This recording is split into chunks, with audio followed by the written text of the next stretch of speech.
BJP শক্তিশালী ভূমিকা পালন করতেছে, কিন্তু তাদের পেট্রোলিং কার্ড নাই। সেখানে আমি গিয়ে দিয়েছি, তারা মশার কামড় খায়, মাছির কামড় খায়। আমি সীমান্তে গিয়েছিলাম, এই যে চিটাগাঙ্গে এখন বৃষ্টি হচ্ছে, তো সীমান্তে হলো বৃষ্টি হচ্ছে এবং এই বৃষ্টির মধ্যে ধান খেতে হলে পানি পানি এসেছে এবং ওই মানবতর জীবনযাপন করছে মানুষগুলো, সেখানে তারা বাংলাদেশিদের কাছে পানি চাচ্ছে, বিস্কিট চাচ্ছে, বাচ্চা বাচ্চা সন্তান নিয়ে তারা সীমান্তে পড়ে রয়েছে শূন্য রেখায়। তো এটা পুরা দক্ষিণ এশিয়াতে একটা অশান্ত পরিস্থিতি সৃষ্টি করছে ভারত।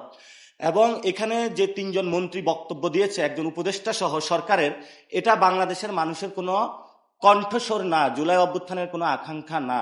উনি বলেছেন বর্ডার কিলিং না, এটা স্পষ্টত বর্ডার কিলিং যদি সীমান্তে হত্যা হয়। এবং তারা দিল্লিকে 12টা চিঠি দিয়েছে, কই একটা চিঠিরও তো জবাব আসে না। তাহলে চিঠির জবাব যেভাবে আসবে সেই বিষয় হলো সরকারকে পদক্ষেপে নিতে হবে। মোটা দাগে সবচেয়ে বড় বিষয় হলো বিজেপি শক্তিশালী ভূমিকা পালন করতেছে, কিন্তু তাদের পেট্রোলিং কার্ড নাই। সেখানে আমি গিয়ে দিয়েছি, তারা মশার কামড় খায়, মাছির কামড় খায়। তাদের ওই অব্যবস্থাপনার মধ্যে তারা রয়েছে। অল্প কয়টা টাকা তারা স্যালারি পায়। আমরা সীমান্তে মানুষকে আহ্বান জানাই, মানব প্রাচীর তৈরি করুন, ঐক্যবদ্ধভাবে বিজেপির সাথে থাকুন। পুরো বাংলাদেশ আপনাদের সাথে আছে, আপনারা সাহস করে দাঁড়ান।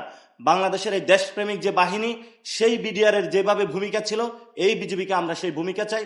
ইনশাল্লাহ আমাদের সার্বভৌমত্ব, আমরা 18 কোটি মানুষ আছে, আমাদের রক্ত আছে, আমাদের স্পৃহা আছে, আমরা রক্ষা করতে পারবো 71-এর মতন।